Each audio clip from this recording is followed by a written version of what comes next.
দুর্নীতি রোধে সরকারি বেসরকারি চাকরিজীবীদের সম্পদের হিসাব দেওয়ার ব্যবস্থা থাকা উচিত বলে মনে করেন attorney general M Amin Uddin.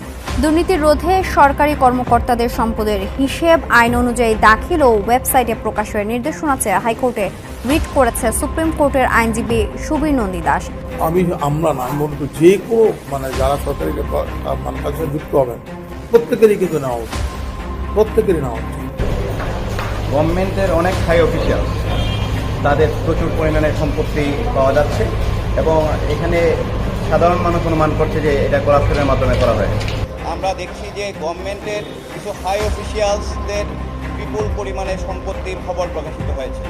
ভোজ্য তেলের মজুত, বোতলের গায়ে লেখা দাম ঠিক আছে কিনা তা তদারকি করতে এস আলম গ্রুপের চট্টগ্রামের কারখানায় অভিযান চালিয়েছে ভোক্তা অধিকার অধিদপ্তর।